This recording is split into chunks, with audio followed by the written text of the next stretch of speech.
Саламатсызбы? 5 каналдын түз эфиринде ой бүгүн программасы. Аны мен Каныкей Бозгунов алып барам. Бүгүн болсо инвестицияларды колдоо маселелери боюнча айрым мыйзам актыларына өзгөртүүлөр киргизилип, мыйзамга кол коюлду. 2 күндөн кийин бул мыйзам күчүнө кирет. Анда инвесторларга бир топ жеңилдиктер берилгени айтылат. Бул эмне болгон мыйзам, кандай жеңилдиктер каралган, деги эле Кыргызстандагы инвестициялык климаттын бүгүнкү күндөгү абалы тууралуу кененирээк талкуу кылмакчыбыз. Студиябыздын меймандары менен тааныштырайын. Жогорку Кеңештин депутаты Абдывахап Нурбаев, экономика министрлигинин инвесторлор бөлүмүнүн башчысы Алиаскар Тургунбаев, ошондой эле эл аралык ишкерлер кеңешинин төрагасы Аскар Сыдыков жана ЖИА бизнес ассоциациясынын өкүлү Муратбек Исмаилов. Саламатсыздарбы? Студиябызга кош келдиңиздер. Жогоруда айтылган мыйзам боюнча алгач мазмуну кандай жеңилдиктер каралып атат? Абдывахап мырза, сиз баштайсыз го дейм, мыйзамдын эмгичиси катары. Бул мыйзам долбоорун биз 2019-жылы баштадык эле. Ошол убакта экономика министринин орун басары Элдер Абакиров мен жана Жанар Акаев үчөөбүз эксперттик топ түзүп, анткени бизге көптөгөн кайрылуулар келип түштү да, түшүп атты да буга чейин. Өзүбүздүн эле кыргыз жарандары сыртка барып, акча таап, иштеп, бутуна туруп, анан айылына келип бир ушул өндүрүш ачып берип коеюн, ушул жерде бир 50-60 адам жумуш менен камсыз кылайын деп келет, бирок ошол убакта жер маселеси чечилбей токтоп калып атат да. Көп нерсе. Анан ушул карап көрсөк, ошол жерди ошол курулуш тармагына өндүрүшкө же башка тармакка трансформация кылыш үчүн өкмөт уруксат бериш керек экен. Өкмөткө булар келгенде юстиция, гос регистр ал жак бул жакта жүргөндө бир 3 жыл жакын убакыт жүрөт экен. 3 жылга жакын. Анан бул жерде ар бир жерде акча сурашат экен, ошону бүткөрүш үчүн, уруксат бериш үчүн. Анан бул өтө көп бюрократия болуп кетиптир. Анан буга чейин Баткенде ошо Германиядан инвесторлор келип, чоң логистикалык борбор куруп беребиз деп 2 жыл жер трансформация болбой кетип калыптыр. Чүйдө ошол 3-4 жерде айыл өкмөттөн кат жазышты. Биз ошо АБРден акча алганбыз инвестиция, бирок суу тармагына резервуар курайлы деп атат, жердин трансформациясы бүтпөй, 15 сотук жерди трансформация албай, 1 жылдан бери таза суу бүтпөй турат депчи. Анан ушун негизинде ушу мыйзам долбоорун иштеп чыкканбыз. Негизги нерсеси ошол баягы суугат жерлерден башка жерлерди трансформация кылганга, үйдөн үй кургандан башка тармакка укукту айылдык кеңештин депутаттарынын уруксаты менен жергиликтүү администрациянын жетекчиси акимге берип атабыз. Кene ал жерде ошол аким деле, ошол айыл өкмөттүн башчысы деле кызыктар болот да, ошо инвестор тартып келгени, кene инвестор келгенде эң биринчи нерсе эмне сурайт? Жер сурайт. Ошон үчүн негизги нерсе ошо бул да сырткары эле ошо таштанды полигонуна, суу чарба объекттерине, канализация объекттерине ушундай уруксат берип атат. Анткени мен ада өзүм Ош шаарынан болом, Оштон Жапалак аймактык башкармалыгына таза суу маселесин чече албай турабыз. Анткени 20 сотук жерге резервуар куруш керек, 3 жылдан бери трансформация болбой турат да. Ушул ошо маселе жеңилдик берет. Эң негизги нерсе ошол бул децентрализация саясаты ишке жүрөт. Анткени өкмөт баардык нерсени өзүнө алып албай, бөлүш керек да, бийликтичи бөлүшкөндө ошондо айыл өкмөткө иштейм деген таза, акылдуу балдар келет да. Бул мыйзам кабыл алып атканда эң чоң тоскоолдуктар ушул өкмөт тарабынан болду. Анткени өкмөттө ушул боюнча 2 жолу жыйын өттү. Анда Боранов биринчи вице болчу, мен өзүм барып катышып, айыл өкмөттөр жерди сатып берет, бизде жер калбай калат, андай мындай деген нерсе өтө көп болду. Эми бизде ошол 400дөн ашык айыл өкмөт бар, анын баары эле уур эмес да, ал жерде туура эми анча ката кетиши мүмкүн, бирок ошол жеңилдикти, ошол мүмкүнчүлүктү бериш керек да. Анткени элге, бийликти элге бериш керек. Элдин өкүлдөрү элдин ичинде ошол жерде жүрөт, алар өздөрүнүн жерин өздөрү чече алат да. Ошол эле убакта мисалы чоң инвестор келгенде дагы, эгер айылдык кеңештин депутаттары өздөрү талашып тарышып элге чыгып айтса, баягы азыркы талаш тарыш болбойт да. Бир өкмөт бул жактан берип коет, уруксатты баардык нерсени. Эл кабары жок, анан эл эмне болуп атат? Инвестор ууп атат да. Бул элге маалымат жок да. Эгер башында барса, айылдык кеңеш айтат, биз сага 20 гектар жер трансформация кылып беребиз. Бизге бала бакча, мектеп ремонт кылып бер, жол кылып бер деп. Бул түзмө түз эл менен түз иштеш болот да байланыш. Бул ички тышкы инвесторлорго баарын эле бирдей, Мындан сырткары дагы бир топ жеңилдиктер бар экен мыйзамдын алкагында, кененирээк айтып берсеңиз сиз. Мындан сырткары инвестициялык лот деген түшүнүк киргизилип атат. Бул жанакы инвесторлорго даяр мындай долбоор пакет катары мындай сунуштама жасаганга мүмкүнчүлүк түзүлүп атат да. Бул анын аркасында эмне деп түшүнсөк болот? Инвестиция долбоор бул жанакы балким жер маселеси да чечилип бериши мүмкүн. Балким даяр жер чегерилип бериши мүмкүн. Инженерлик коммуникацияларга ошолорго дагы ошол менен камсыз болуп бериши мүмкүн да.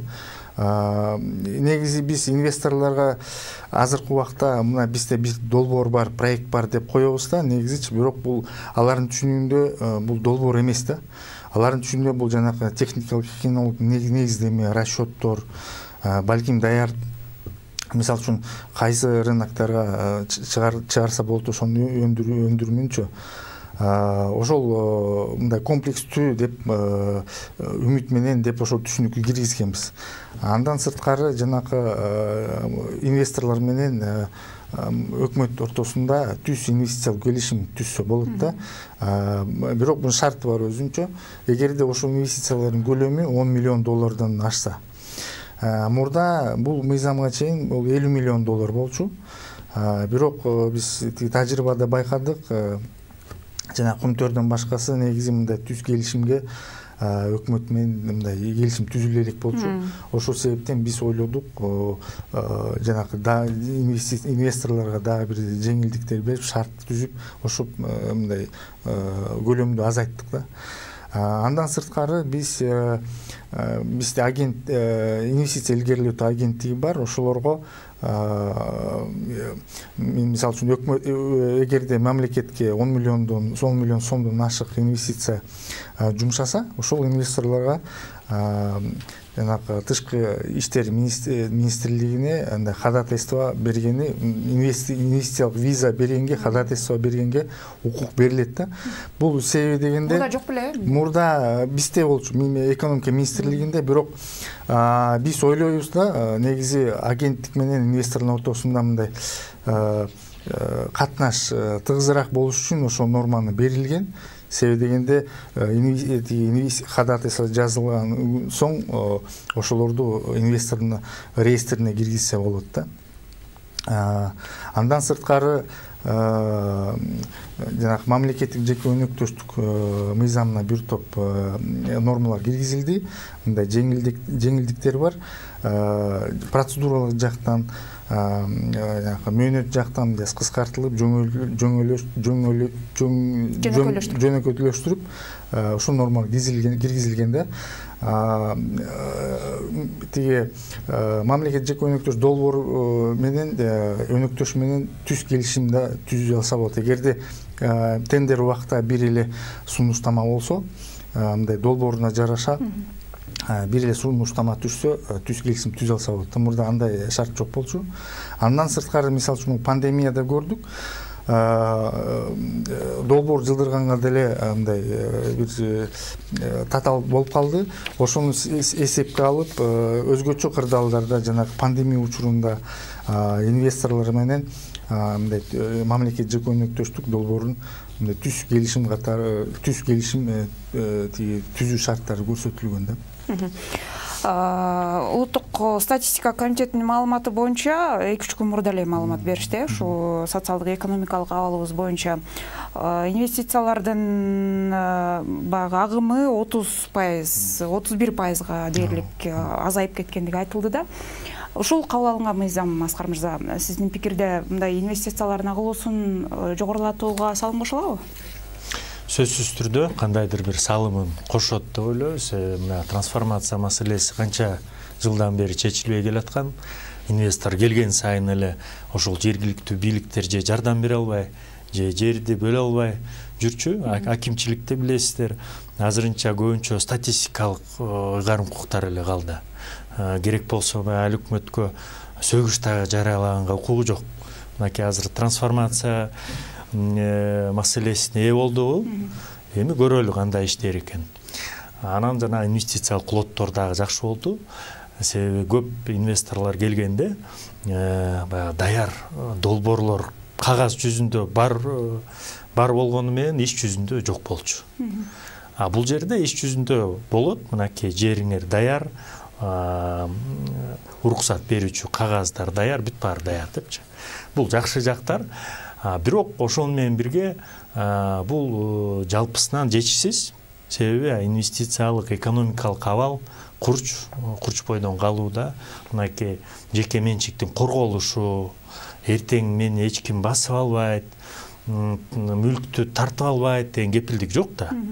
Азыр элдердин баарында ушундай ойлор. азыр бизнести баштасамбы же кое турсамбы, же болбосо мындай эле банкка салып эле күтүп турсамбы депчи. Себеби ишкерден ким өзүнүн тобокелчилигине, өзүнүн коркунучуна ошол акчасын, топтогон акчасын же болбосо карызга алган акчасын салат. Анан эгерде ал бизнес план иштебей калса, өзү тартат, ошол азабын өзү тартат. Эч ким жардам бербейт. Ошондуктан бизде азырынча эгерде бизнес өнсүн, өссүн десек, азыр анчалык стимулдар жок. Себеби бизнес өскөн сайын көптөгөн кызыкчылыктар пайда боло баштайт. Мамлекеттик органдар, аккаминерлер, же болбосо баягы атаандаштар жана башкалар барып бирдеме кыла коет. Ошондуктан маселелер дагы эле көп. Каржы маселесин чечишибиз керек. Каржынын ичинен дагы насыя катары эмес, баягы инвестиция, капиталга кирүү, ошол ишкер менен тобокелчиликтерди тең бөлүштүрүү механизмдери каралып, жеке менчиги корголуп, андан кийин калган бюрократиянын баарын алып салып, бизде мына бир бюрократиянын бир эле жагы, бул бир эле кичинекей жагы. Башка толгон токой бюрократия маселелери бар. Уруксат алууда, программа жүрүшүндө кененирээк айтып берсек, ошол тоскоолдуктар боюнча көп нааразычылыктар бар инвестиция тартууда. Маратбек мырза, сиз кандай пикирде болуп атасыз бул мыйзамдын кабыл алынышы? Мына кандай жеңилдиктер болуп атат? Бул канчалык бир пайдасын бере алат деген ойдосуз? Негизи туура эле маселе болуп атат. Анткени практика жүзүндө карасак деле мындай чоң инвестициялар бизге көп деле келген жок. Жанагы биз түшүнгөн институциональный инвесторлор деген дүйнө жүзүнө белгилүү инвесторлор бизге келген жок. Ген тармагынан башка жагына. Ал эми биз мисалы өзүбүздүн эле ошо өкмөтүбүздүн иштегенин карасак, биз ошол эле акимдерден, губернаторлордон канча жанагы өндүрүш ачтың, канча ишкана ачтың деп талап кылабыз, бирок аларга жанагы ыйгарым укуктарды бербей туруп эле талап кылабыз да. Өндүрүштүн негизги экономика боюнча фактору бул капитал, жер ресурстары, анан жумушчу. Ошонун баарына ушу полномочияны жергиликтүү бийликке децентрализация кылып бериш керек. Мисалы белгилүү бир өлчөмгө чейин жерди трансформациялоо, ошонтип берүү укугун бердикпи? Ошондой эле жанагы сеттерге, электр сеттерге дагы маселени ошол жеринде чечкидей кылып, аны дагы беришибиз керек. Ишылып мен акчамды алып келип, ушул жерге жумушчу орундарын түзөт элем деп келген инвесторду биз колдон качырбай, ошол жерде кандай көйгөй болсо, ошол жеринде чечип бергидей кылып шарт түзүп беришибиз керек. Бул ошол максатка жетиштин бир кадамы болуп атат. Эми калгандарын дагы жасашыбыз керек. Коррупцияга жол ачылып калбайбы деген дагы бир кооптон өзүңүз айтып атасыз. 2 жылдан бери ушул маселе бир тоскоолдук жаратып келди депчи. Жол ачылышы мүмкүн, бирок ал үчүн бизде атайын прокуратура органдары бар, эми ошолор көзөмөлдөп турат да. Анткени бул биз ушу мыйзам долбоорун чыгарганда биздин коллегалар да көп каршы турду да. Айыл өкмөттө жердин баарын сатып берет деп. Эми ойлоп көрсөңүз, мисалы үчүн таштаанды жер болсо, 1 гектар жерден жылына бир 2 же 3 миң сом салык түшүшү мүмкүн. Эгер ошол жерге бир 50 адам иштей турган ишкана курулуп калса, ошол бюджетке ошодон 100 эсе көп салык түшөт да.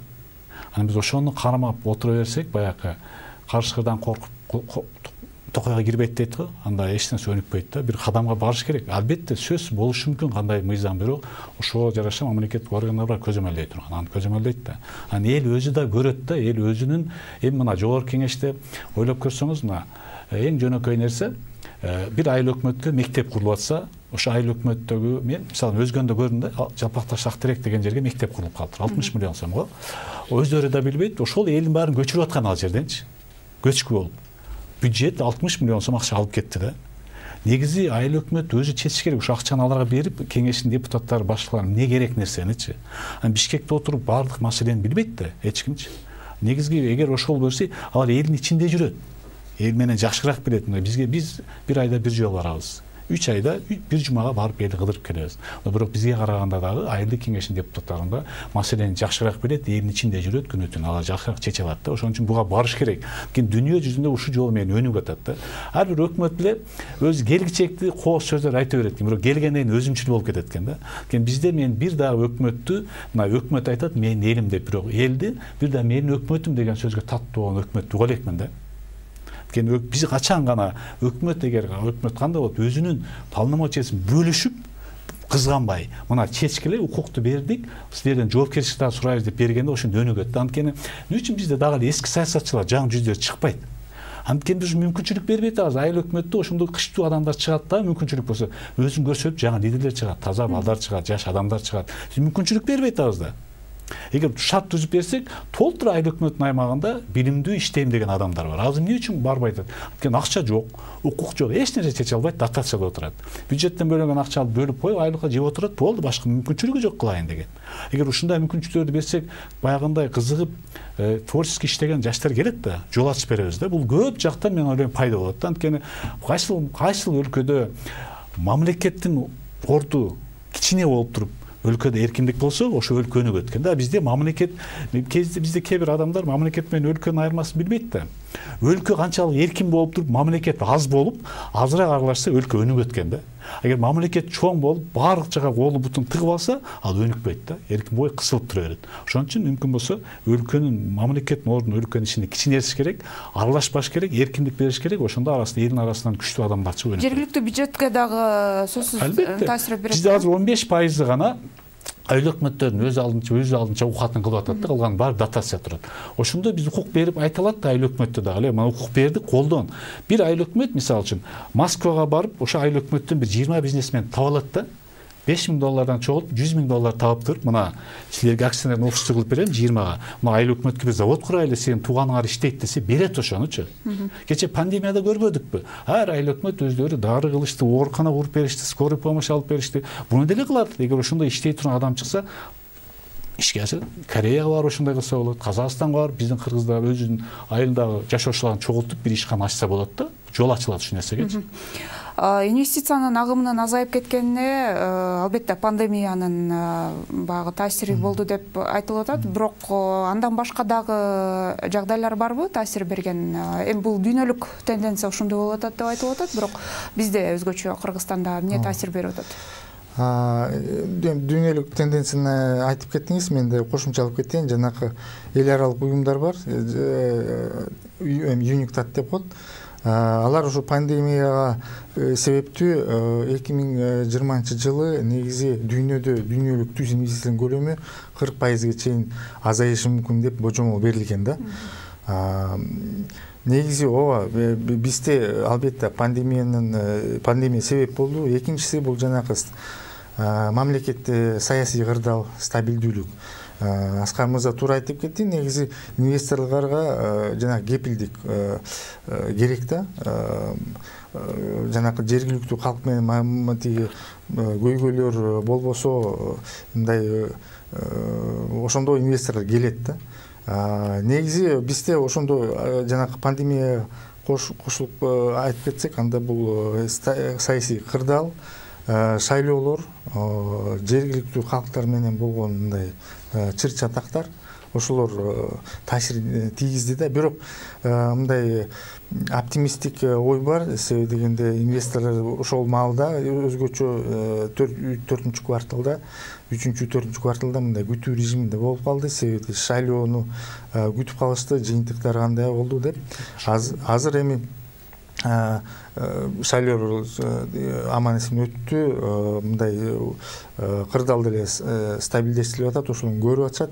Негизи биз ойлойбуз, инвесторлорго дагы мындан сырткары мындай мыйзамдар чыккандан соң мындай алар шарттарды көрүп келишет да. Мен кошуп коеюн. Инвестор келишин эң чоң нерсе, Аскар мырза айтып кетти, фундаменталдык нерсе бул ушул өлкөдөгү жеке менчикке кол тийбестикке кепилдик берүү. Ушудан башталат баардык нерсе. Бизде Кыргызстанда инвестор менен мамлекет соттошсо 99% мамлекеттин пайдасын чечип берет. Бизде көз карандысыз соттор жок эс. Качан адилеттүү сот болгондо инвестор ушу сотко ишенип келет. Казакстанда эмне кылды? Лондондун Англиянын атайын сотуна территорияга мыйзам каалап ошо уруксат берди. Ушул жерде бизнес кылсаңар ошо сотто кайрыласыңар дейт. Инвестор келип атат. Биздин сотторго эч ким ишенбейт. Анткени соттор бизде көз карандысыз эмес, аппарат президентке көз каранды. Ар дайым бир звонок менен ошонун пайдасын чечет да. Бул кичине пайда алып келген менен, бирок бул аркасында чоң зыян алып келет да. Эң фундаменталдык нерсе жеке менчикке, кол тийбестикке кепилдик бериш керек. Баары билиш керек, Кыргызстанда жеке менчикти эч ким тартып ала албайт. Бизде бийлик алмашкан сайын рейдерство болот. Жабык да, ачык да ар кандай жолдор менен. Конституцияда бар, бирок мыйзамдарда ошол жок да, толук аткарылбайт. Экинчиси, соттордун адилеттүүлүгү керек. Ошондо алдыга жылса болот. Азыркы убакта деле эртең шайлоо бүттү, инвестор келет дегенге эч ким кепилдик бере албайт. Укуктарын корголушу биринчи орунда. Аскар мырза, негизи эле бизде ушул инвесторлорду тартууда эмне маселе бар? Эми жогорудагы пандемия жана башка шарттарды эске албаганда да, жанагы сот укуктук алардын укуктарынын корголушу боюнча бул канча жылдан бери айтылып келген маселе да? Мүмкүн өкмөт тараптан бир долбоор, план же мындай аракеттер багы чабал болуп атабы? Туура, мына кесиптештерим бир катар себептерин айта кетти. Андан сырткары эмне бар? Өкмөттүн жалпы туруксуздугу, жылдан жылга премьер-министрлер алмашып, анан министрлер алмашып, анан кээ бир учурда ошол тийиштүү министрликте жетишсиз квалификацияга ээ болгон адистер, башчылары инвестор менен иштегенде дагы алардын тилинде сүйлөшү керек. Алар менен баягы алардын ойлорун билиши керек. Ушундай кесипкөй таза адамдар келиш керек да. Ушул боюнча бир басаңдап баратабыз. Андан сырткары мыйзам чөйрөдө дагы көптөгөн баягы биз айтып кеткендей бюрократия дагы эле арбын. Бир нерсени ачыш үчүн, бир заводду ачыш үчүн мына жылдап элдер жүрүшөт. Уруксаттарды чогултуп, колдорду чогултуп, анысы аз келгенсип мына акыркы 3 жылдары көптөгөн аткаминерлер, мамлекеттик кызматкерлер чечимдерди кабыл албай калган. Коркуп, үркүп, эртең ким келет бизге? Эртең жоопко тартабы? Кой, мен андан көрө тынч отурайын. Ачык убактан тынч убакта. Ошо көп болсо жумуштан кетем, зато эч ким жоопко тартпайт деп отура беришет. Ушул сыяктуу көрүнүштөр бизде азыр эң арбын болгон кез да, мына акыркы жылдары. Анан бирөөсү кол койбосо анда чечим кабыл албай калат да, анан инвестор иштей албай калат. Себеп дегенде мына биздин мыйзамдар ушундай жазылган. Ар бир кадамыңа кол коюлушу керек. Анан ошол колду же баягы пара менен алышат, же болбосо күтүп, эгерде ак ниет инвестор болсо күтүп, эптеп, чыгымдарга учурап күтө берет экен да. Ушундай. Муратбек мырза, сиз ошол ишкер чөйрөдө жүрөсүз да.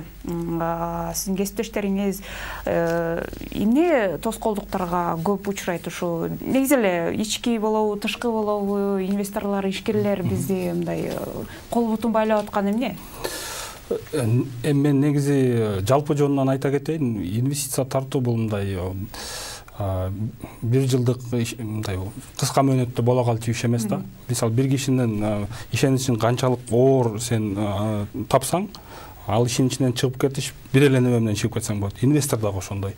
Андан сырткары инвестиция тартуунун өзү бул конкуренттик чөйрө. Сен башка мамлекеттер менен, башка компаниялар менен конкуренттик негизде инвестицияны мамлекетке тартып келишиң керек. Ошон үчүн буга чейин менимче көйгөйлөрдүн бири бул жана орусча айтканда последовательный политика болгон эмес. Бирөө келип муну ойлонгон жасайт, экинчиси келип экинчисин жасайт.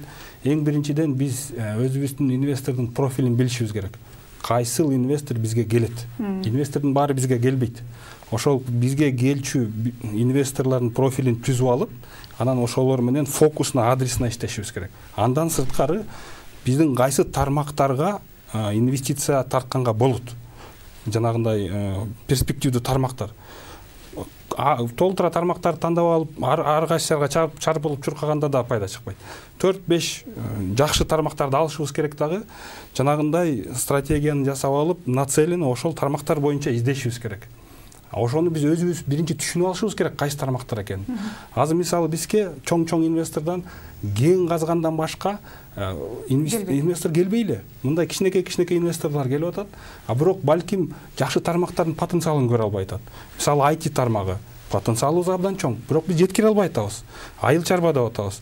Ооба бизде мындай чектөөлөр бар, жерибиз аз, бирок биздин айыл чарбанын мындай табигый шарттары жакшы.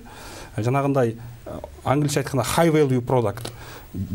Баалуулугу жогору, көлөмү боюнча аз болсо дагы баасы жогору болушу мүмкүн да.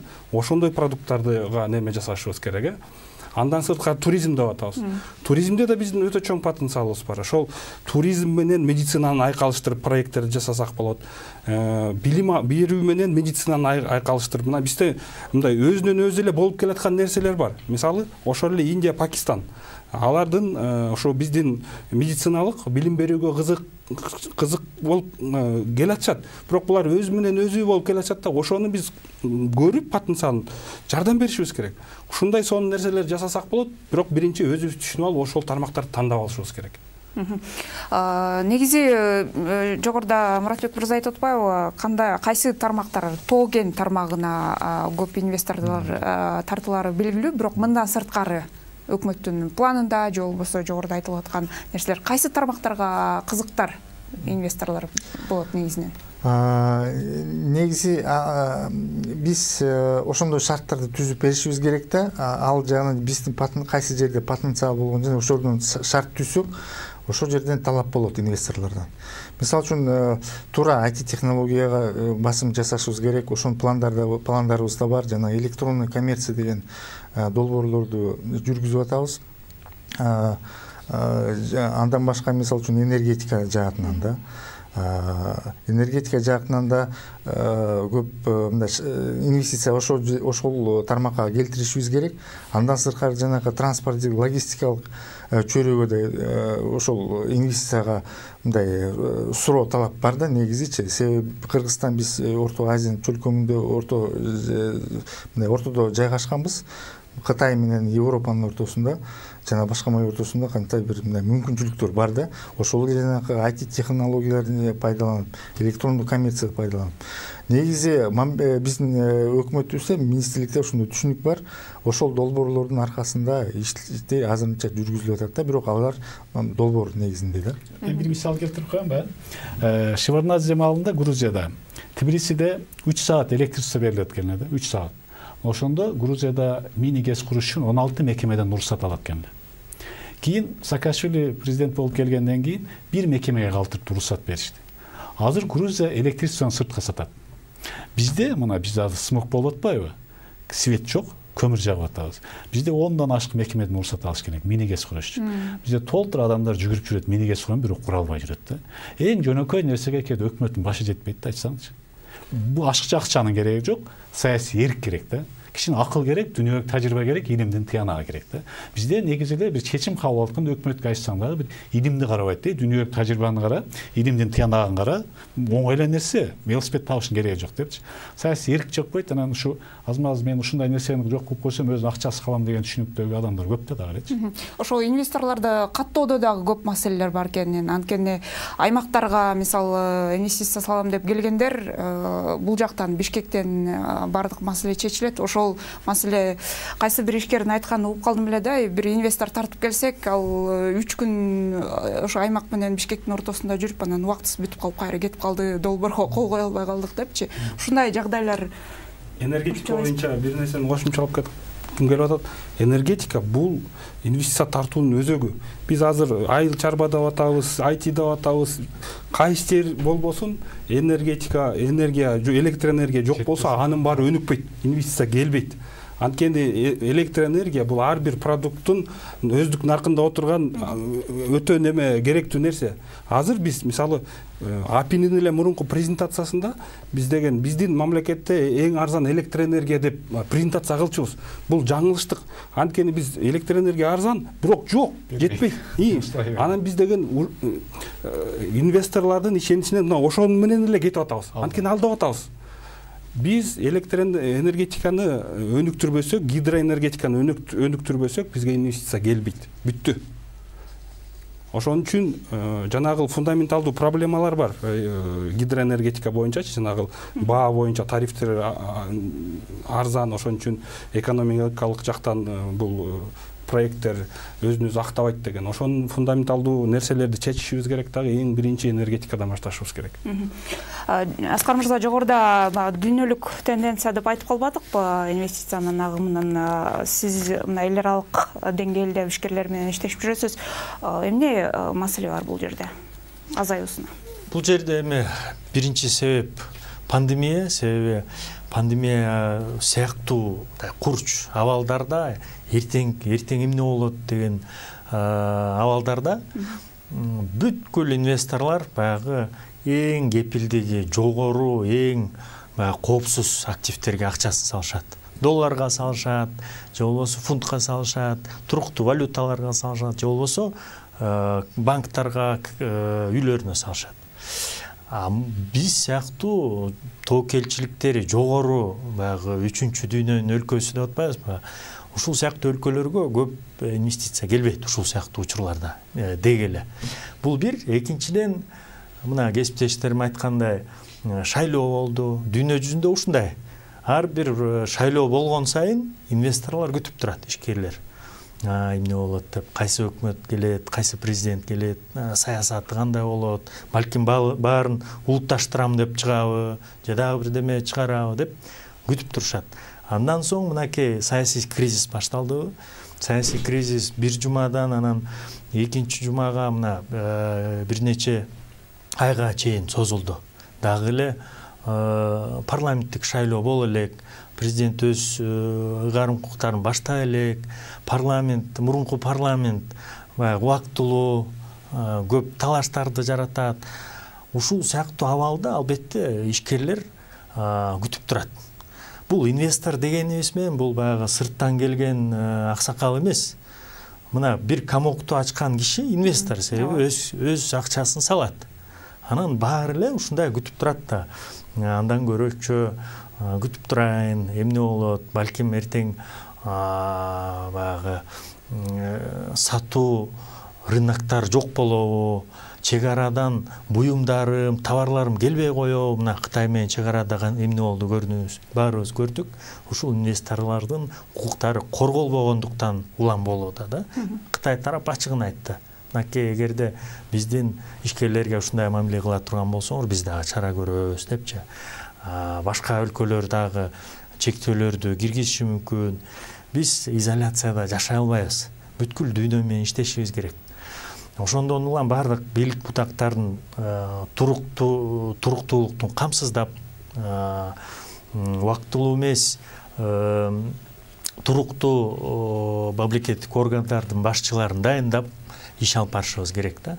Ошол инвестор менен сүйлөшүп келгиле, иштегиле.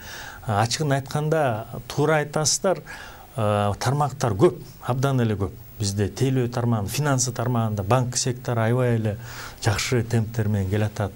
Биз чынын айтканда финансы борбору болуп калышыбыз мүмкүн, Борбор Азиянын, логистикалык борбору болуп калышыбыз мүмкүн, авиа борбор, жана башка көптөгөн мүмкүнчүлүктөр бар. Анан эң башкысы биз өлкөнүн байлыгы эмнеде? Кишилерде да, адамдарда. Мына жада калса биздин эң билимдүү, тажрыйбалуу адистерибиз, элдерибиз кетип атат, сыртка агып кетип атат. Ошолорду биз сырткы инвесторду айтпай эле коелу, ошол эле жергиликтүү акчалуулар башка өлкөлөргө барып туруп ошол акчасын салып атат. Биз аларга шарт түзүп, ушул жерде жашагыла, баардык укуктарыңар сакталат, иштей бергиле, эртеңки күнгө кепилдик бар, жакшы көрүнүштөр болот деп бир кепилдик беришибиз керек да. Жанагы бизнес омбудсмен түзүлбөдү эле, 1 жыл болуп калды окшойт, иштеп баштаганы былтыр февралда. 1 жылга жакындап калды. Анын кандай пайдасы тийип атабы ишкерлерге? Эми азыраак болсо дагы тийип атат. Башында алар баягы өзүнүн ички документтер менен алек болуп, чектөөлөрдү киргизип, анан пандемия башталып, басаңдап калбадыбы. Ошондуктан анчалык көп деле жыйынтыктар жок, ачыгын айтканда. Бирок кээ бир жыйынтыктар бар. Жана укуктарды коргоо жагынан укуктарды коргоо жагынан бир катар маселе боюнча алар ишкерлерге акчасын же салыктарын кайтарып бергенге үлгүрүштү да. Ошол да бизнес омбудсмен ишкерлерди кимден коргойт? Мамлекеттик органдардан коргойт. Мамлекеттик орган кимге башыйт? Премьер-министрге башыйт. Бизнес омбудсменди ким дайындайт? Премьер-министр дайындайт. Ошо туура келбейт да. Ал бизнес омбудсмен деген көз карандысыз болуш керек. Премьер-министрден коркпой ошо менен талап тартыш керек да. Биз сунуш бергенбиз, bunуңар өкмөт өзүңөр дайындап, өзүңөрдүн адамыңарды ушу өзүңөрдүн адамыңар коргойбу? Итак, анда сиз деле короп койсоңузбу? Аны парламентте шайлоо менен өткөрүш керек да. Өкмөткө баш ийбеш керек. Азырда иштеп атат жакшы Робин атпа. Азыр премьер-министр өзүнүн токтому менен дайындап атпайбы анычы? Калыстык үчүн айтып коеюн, премьер-министр туура кол коет, бирок шайлаганы аны биз чогуу шайладык да. Бизнес коомчулугу, эл аралык өкүлдөр чогуу шайладык. Аны ачыгын айтсак болот. Эч кандай өкмөттөн басым болгон жок. Аны чогуу чечтик. Бирок туура айтасыз, балким келечекте парламенттин шайлоо жолу логика туура элеби деген ой пайда болот да. Бул жерде мамлекеттик органдардан кайра бизнес омбудсмен коргойт деген нерсенин өзү ушундай болуп атпайбы? Өзү негизи мындай адилеттүү өлкөдө бизнес омбудсмен кереги жок да. Бул ар кайсынын иши да. Укук коргоо органдарынын иши болуп атпайбы? Тескерисинче алардын аласкарыңыз. Негизи туура, эгерде мамлекет өзү жакшы, мамлекеттик органдар жакшы иштесе, андай бизнес омбудсменде кереги деле жок болчу. Бирок тилекке каршы ошондой болгондуктан азыркы институт киргизилген, бизнес омбудсмен иштеп атат. Өзүмдүн тажрыйбамдан айтып кетсем, бир мамлекеттик органга жана бизге инвесторлор кайрылды да. Бизде бир маселе чечилбей атат. Мамлекеттик орган жалпысынан өкмөт мындай калыстык кылбай атат. Ошон үчүн биз эл аралык уюм сот уюмдарына кайрылат элек деп. Ошондо арыздын көлөмүндө айтып кетти да. Баланча миллион долларга мындай жыгабыз деп. Бизнес омбудсмен менен биз биргеликте ошо мамлекеттик орган менен мындай отурумунда сүйлөштүк. Ошондо бизнес омбудсмен жанакындай тобокелчиликтерди айтты да. Мына эгерде ушул азыр калыстык кылбасаңар, бул инвесторлор кайрылышат. Бул себептер болгон үчүн силер утуласыңар. Утулган соң мынча мамлекет жыгылат деп. Ошондо азыр ошол мамлекет орган маанай башкача да. Ошондо мындай жардамы тиет деп ойлойм. Азыр деле уже тийип атат. Абдыхан мырза, өткөндө жогорку кеңеш экономикалык амнистия жөнүндө мыйзамды кабыл алып бербедиңиздерби? Анда баягы ушул инвестициялык климатка таасирин тийгизип кала турган терс таасирин дейинчи жагдайлар жокпу? Эми бул мыйзам боюнча бирдей пикир жок, талаш тартыш көп. Мен да ошол экономика министри менен экономика министринин орун басарына суроону бердим. Алар бир инвестиция тартууга же башкага бул шарт түзөт деп ачык айта алган жок да. Бул жерде кайра ошол кээ бир ишкерлерди, мыйзам бузган ишкерлерди алып барып камап ташабайлы, акчаны өндүрөйлү деп атат. Эми иштеп көрсүнчү анан жыйынтыгын айтабыз. Азыр мен деле айта албайм бул пайда же зыян депчи. Биринчи жыйынтыктарын көрөлү, канчалык деңгээлде. Же атайлап урдап, кийин баары штраф төлөп кутулуп алам деген ойда болуп кетиши мүмкүн деген ойлор бар. Ошон үчүн 6 айдан кийин бир көрөбүз жыйынтыгын. ЖИА бизнес ассоциациясы дагы ушул ички тышкы инвесторлорду тартуу боюнча дагы бир топ иштерди аткарып жүрөт. Бишкек инвестициялык форумун жыл сайын өткөрүп атасыздар. Жыйынтыктары кандай болуп атат? Канчалык салым кошалык деп ойлойсуздар? Эми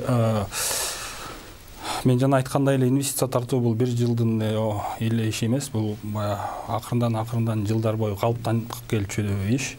Албетте ошо биз дагы колубуздан келишинче жок дегенде ошо өлкөбүздүн ичиндеги ишкерлердин башын бириктирип, алардын бири-биринен үйрөнүүсүн, инвестор менен кандай алака иш алып барыш керек, ошону үйрөнүш үчүн ушундай жыл сайын бизнес форум өткөрүп атабыз. Ал жерге биз ички инвесторду дагы, сырткы инвесторлорду да чакырып атабыз. Албетте ошол форумдардын жыйынтыгы менен ошо кээ бир ичкелей бизнесмендер бири-бирин таап, бири-бири менен алака түскөн учурлар бар. Сырттан да келген инвесторлор бар, бирок мындай чоң бир масштабтагы инвестиция келип атат дегенден азырынча калыспыз. Дагы көп жумуш жасаш керек ал үчүн.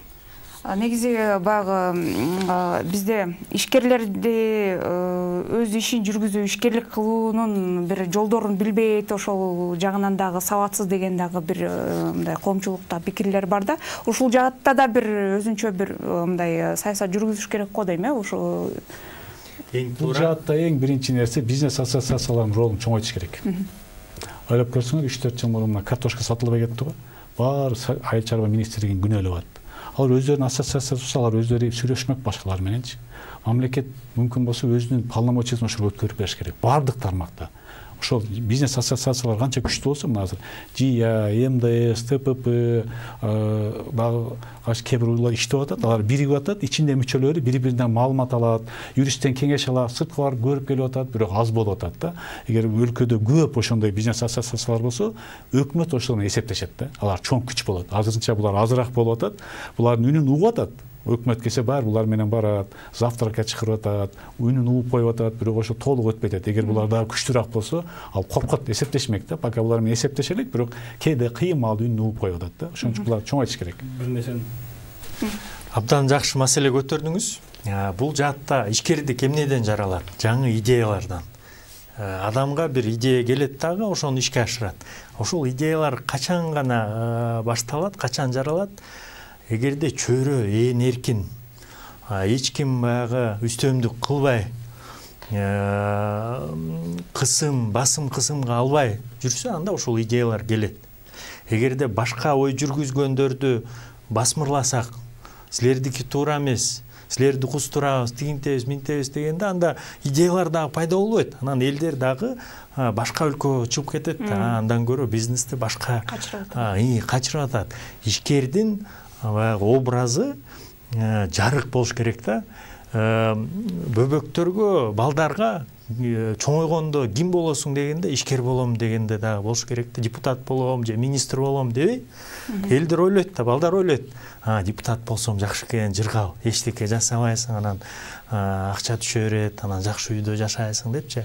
Ишкерди көрөт да, ишкерлер канчалык кыйын иштесе дагы кийин аларга келип, бирдемени доолап, бирдемени жасагыла деп талаптар эле келе берет. Андан көрөкчө мен баягы тынч налоговыйда, бажы кызматында иштесемби депчи. Ошондуктан ишкердин жалпысынан баягы образын, имиджин көтөрүшүбүз керек. Аброюн жогору көтөрүп, бардык массалык маалымат каражаттарды айтып, мынакей момундай иш кылсаңар, өзүңөр акча тапсаңар болот. Өзүңөр багып туруп, анан башка элдерге дагы жумуш берип баксаңар болот экен, жакшы нерсе, таза иштей аласыңар депчи, эч ким силерге пара бергиле деп келбейт деген күндө, анда элдер дагы ишкердик менен көбүрөөк алек болуп, көбүрөөк идеялар болуп, керек болсо башка өлкөлөргө алып чыгып кете алабыз. Мына азыр эле бизге бир ишкер келди, чоң бир жакшы инновациялык продукту иштеп чыгышыптыр. Баягы топуракта болгон сууну үнөмдөө максатында бир жаңы технологияны иштеп чыгышыптыр. Анан ошол технологиялардын тиги Арабстанга сатып атышыптыр. Уже эмелер бар экен, сатып алуучулар. Ушул сыяктуу инновацияларды бир колдон келишинче колдошубуз керек да. Кошумчалайын деп аткансыз?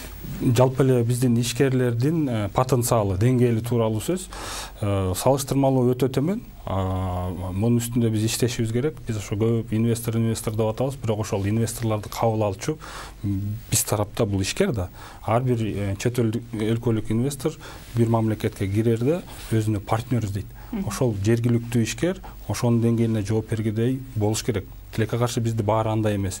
Анан депутат агаларыбыздын жана мыйзамы боюнча дагы жана жергиликтүү бийлик өкүлдөрүнө ыйгарым укуктарды бердик деп атабыз, бирок деген ошону менен эле маселенин баары көйгөйдүн баары чечилбейт. Анткени ошол жергиликтүү бийликтин, жергиликтүү ишкерлердин дагы деңгээлин, потенциалынын үстүндө дагы бир топ иш жасаш керек. Ошол эле жана инвестициондук келишимди кантип түзүш керек, юридикалык түрдө ошол грамотно түзгөндү үйрөтүшүбүз керек. Бул өтө чоң жумуш, бирок муну таштабай жасашыбыз керек. болбосо баягы демилгелеп коюп башын ачып коюп анан иштебеген мыйзамдар бизде көп да. Ошону аягына чейин чыгарып таштабай жанагы жергиликтүү бийликтин да деңгээлинин үстүндө иштешибиз керек, жергиликтүү ишкерлерибиздин да деңгээлинин үстүндө иштешибиз керек. Атайын программалар керек го дейм, мисалы ишкерлердин кирбени деп дагы ассоциациялар менимче уюштуруп жүрдү окшойт, буга чейин. Эконом ачпады, эваралык уюмдар менен ошко Центр поддержки предпринимателей депчи. Өзүнчө юрист алып берди, ал жерден кеңеш алып, бул жигит айткандай долбоор жазганга башлаган, бирок бул аз да, бул регион баарына жетпей атат. Бир эки жерге ачылды окшойт да, мен экономия. Ошто ачылмак ошол жерге. Ачып иштеп атат ошто. Мен бар ачылышына катыштым, өткөн айда көрүп келдим. Өзүнүн юристи бар. Ошол эми аны эваралык уюмдар акчасын төлөп берип атат. Ишкерлер келип долбоор жазышты, башкаганы үйрөтүп, бирок бул аз да. Бул көбүнчө регионго, Баткенге, Нарынга, Таласка бар жерге ачылып калса сонун болот. Анан да бир нерсени айтып коюшум керек, жанагы ар ким адам мындай ишкер боло бербейт да. Ошон үчүн негизи инвестициялык мындай маданиятты көтөрүшүбүз керек да. Мисалы үчүн кечинде деле байкасаңар, мындай шаарда тиги турак жайларда свет өчүк жарымсы. Ошо кадимки жарандар, акчасы бар жарандар мындай каяка инвестиция кылышын билбей турак жайга инвестиция кылат. Аны аренда берет, бербеси жок, берилбей калса турат да.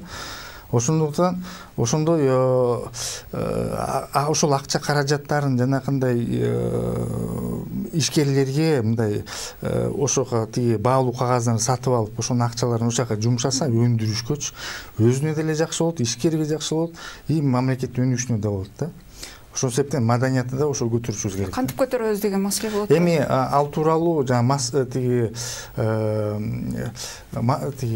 СМИ аркылуу беришибиз керек. Ошондой андан көрө, мисалы үчүн турак жайга 10-20 квартира ал тиги инвестиция кылбастан жанакындай ата мекендик өндүү тиги фирмаларына, компанияларына ошондой баалуу кагазды алып, ошолорго акча, ошол ишкер анан ошол каражаттарын жанагы туура өндүрүшкө тиги жумшай алат да. Ушинтип эле тиги айтылыш керек. Аны мисалы үчүн аренда бербесе жөн эле тура берет. Бирок тиги канча тиги ошол акчаларды жумшаса кандай пайда болмок мамлекетке негизинен да. Сиз канча жылдан бери иштейсиз экономика министрлигинде? Мен 3 жылдан бери иштейм. 2017-жылы эле же 2018-жылы эле ошо экономика министрлиги өкмөт ар бир аймакка 20 миллиард сомдун тегерегинде бир чет элдик инвестицияларды тартабыз, ушу 5 жыл ичинде ишке ашырабыз деген бир жакшы пикирлерин айтып атты эле да. Эмне болду ошондой иштер? Мен ал маалымат боюнча кабардар эмесмин негизинен. Ал убакта бизде агенттик түзүлүп калган. Ошо инвестор да ошол максатта экономика министрлигине бөлгөн, ошол максатта инвесторлор менен тыгыз байланышта болуш үчүн, алар менен тиги иштеш үчүн мындай түзүлгөн да. Минэкономиканын сыртка мындай өзүнчө структура болуп түзүлгөн да. Бизге бөлүнгөн убакыт дагы соңуна чыгып баратат окшойт. Негизи эле мындан аркы иш өзгөчө жанагы жергиликтүү эл менен инвесторлордун ортосунда пикир келишпестик бул тоо кен тармагында аябай чоң маселе болуп келатат. Ушул нерсени кантип жөнгө салсак болот? Мына акыркы учурда жетим тоонун айланасында көтөрүлгөн маселе, андан мурда логистикалык борбор салабыз деп анда да бир чоң маселе көтөрүлдү. Эң негизги нерсе мыйзам үстөмдүгү болуш керек. Өкмөт бир чечим кабыл алып атканда ачык болуш керек. Чечим кабыл алаарын долбоорун элге жеткирип, ошол жерде кайсы жерге инвестор келип, эмне акча жумшайбыз, ошол жерге элге бар ачык жеткириш керек. Айнан айын эл журт, мына силерде 10 000 адам жашайт. 10 гектар жерди берип атабыз, мына шарт менен. Силерге мынанча пайыз түшүп, мынанча пайда түшөт, мына ачык айтыш керек да. Бизде ошол нерсе жабык эшик алдында болот да, маалымат жок болуп калат да. Анан мыйзам үстөмдүгү болуш керек. Ар бир азыр ишкерлерди камап, ар бир ишкерди камай атканда укуктук негиз болуш керек. Жөн эле алып барып кустурам деп алып бара берген ал өтө чоң терс таасирин тийгизет, миллиондогон. Укуктук негиз кылып, мындай болуп тур, мына мыйзамды мындай бузуп тур, мындай негиздеп тур, аны алып барса эл дейт да. Ошон үчүн мына ушул эки нерсе керек да. Мыйзам үстөмдүгү керек. Ар бир кылмыш ишке мыйзам, укуктук негиз керек. Мыйзам негизинде гана.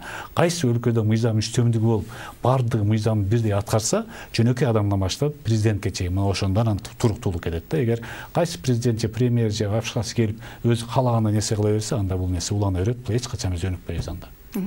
Сиз жогоруда айтпадыңызбы, жана сот соттордун адилетсиздиги, анан көбүн эсе баягы мамлекеттин пайдасына чечилип калган учурлар көп депчи. Укуктук жагынан алганда бизде мындай алардын укугун коргоого мыйзамдык укуктук базабыз жетиштүүбү? Биз жаңы мыйзам долбоорун даярдаганбыз ушу боюнчачы. Баягы арбитражный сот деп туруп, экономикалык маселелерди ошолорго берели дагы. Ал жерде Шамарал Майчиевдин немеси кантип аталат? Эл аралык третейский сутка ошого укук берели деп атканбыз да. Мисалы үчүн экономикалык маселе боюнча талаш тартыш болсо, ошол жерге ишкердин бир өкүлү болот, мамлекет бир өкүлү болот, ортодо бир калыс адам болот. Мына ушулар чечсин депчи, мына мамлекет жака барбасын депчи. Бул мыйзам долбоорун даярдаганда эң биринчи жогорку сот каршы чыкты. Жок, болбойт, конституцияны бузасыңар, бирок биз ушуга барыш керек да. Анткени биз сотторду оңдомой сайын, сотто адилеттүүлүк орномой сайын экономика орнош кыйын. Алишкан мырза, негизи ушул инвестициянын агымын көбөйтүүдө санариттештирүү маселеси дагы көп жылдан бери көтөрүлүп келатат. Ушул канчалык багы кайсы деңгээлге келип калды дейбизби, же кандай иштер жасалды ушул багытта, адам факторун азайтуу боюнча иштер? Жанакы мисалы үчүн салык төлөө жаатынан да айтып койсок, ошол жерден жыйынтык бар, мындай санариттештирүү системаланганда электрондуу түрдө интернеттен ошо салыктарды отчет ошол жагынан да оңайлаштырылган. Башка жолдорунан башка айтсак, жанагы мурда мен айтып кеткендей, санариттештирүү жагынан, мисалы электрондуу коммерция боюнча, ал боюнча азыр долбоордо да. Жыйынтыктоочу суроо, эми биз канткенде ушул инвестициянын агымын жогорулата алабыз деген суроо. Болгону туруктуу мамлекеттик саясат болуш керек. Мыйзамдар, саясий жана ошонун баары. Жана ошол оюн эрежелери сакталышы керек. Демек, туруктуу мыйзамдар жана ошол мыйзамдардын сакталышы. Анын үчүн анын баарына саясий эрк керек. Эң жогорку деңгээлден барып ошол түшүшү керек. Азыр мына жаңы бийлик келип атат, ишеним артсак болобу? Эми ар бир жаңы бийлик келген сайын бизде мындай салт бар, үмүт бар. Жок дегенде 100 күн күтүп туралы, кандай болор экен депчи. Андан кийин айталы кайсы аракеттери туура, кайсы кыймыл аракеттери туура эмес депчи. Бул жаатта бизнес ассоциациялардын ролу абдан эле жогорулады акыркы жылдары. Биз баарын ачык айкын айтабыз. Мынакей депозиттик эсебиңер туура эмес, мунуңар туура эмес депчи, мунуңар туура, келгиле колдойлу, жардам берели. Азыр деле биз өкмөт менен, президенттин аппараты менен иштешип сунуштарды берип атабыз. Мына ушундай реформалар болушу керек. Мына азыр чоң экономикалык реформалар боюнча кеңеш түзүлгөн премьер-министрдин алдында. Ошондо азыр 7 багыт боюнча сунуштарды иштеп чыктык. Ошол балким ишке ашса жакшы болот эле. Жана кийин дагы абалды, кырдаалды байкап өз оюбузду айтабыз. Баарыбыз колдон келишинче жардам берели деп атабыз. Себеби биздин өлкөбүз бирдеме кылышыбыз керек. Баары эми начар болбойт дегенден сырткары дагы бир сунуштарды берип конструктивдүү иштегенге аракет кылып атабыз. Акыркы жылдары эсептеше баштады, ишкерчү. Акыркы жылдары мисалы биз Казакстан менен Өзбекстан менен салыштырганда биздин кесиптештерибиз бизде мындай карап туруп айтышат да, таң калышып, силер барып туруп министрге чалалат экенсиңер, премьер-министрге сын айтат экенсиңер, президентке барып туруп шак бетине айтат экенсиңер. Бизде андай жок. Сингапур менен Япония салыштырмады, Кореяны. Казакстан менен Өзбекстанга алдырды. Эми жок дегенде региондо ушундай да. Элдер жете албай жүрөт. Салыштырмалуу элдер керек болсо башкармалык министрликтин башкармалыктын башчысына жете албай жүрөт. Мисалычы Казакстанда же башка. Эми ал деле жок болчу да, мурдагы жылдарга салыштырмалуу. Ал деле жок болчу ишкер. Ушул ошон үчүн айтып атпайбызбы? Ушул демократияны биз сактап калышыбыз керек да. Бирден бир байлыгыбыз ошол. Эркин жүрөбүз, айтабыз ойлогонду, барып туруп талкуулайбыз. Эгерде бир маселе чечилбей атса, анын бирден бир чечүү жолу бул талкуулоо. мынакей ушул жаатта силер жакшы иш кылып атасыңар да, талкуулашыбыз керек. Аны унчукпай катып койсок дагы чечилбейт.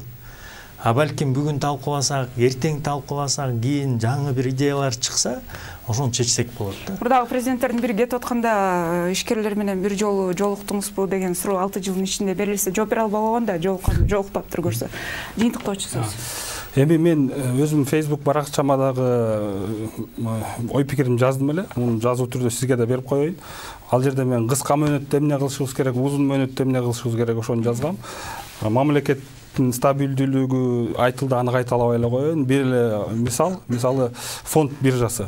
Инвестор келиш үчүн ага биз инфраструктура түзүп беришибиз керек.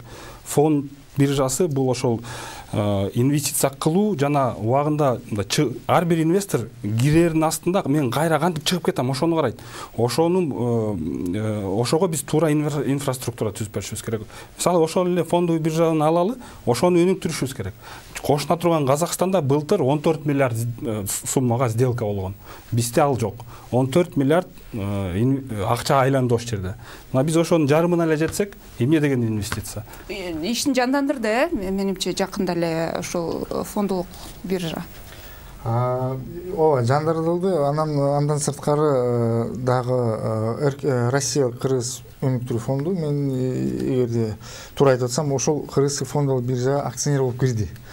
Андан кирген соң мындан арыда мындай ого бетер башка деңгээлге өтөт деп ойлоп атабыз да.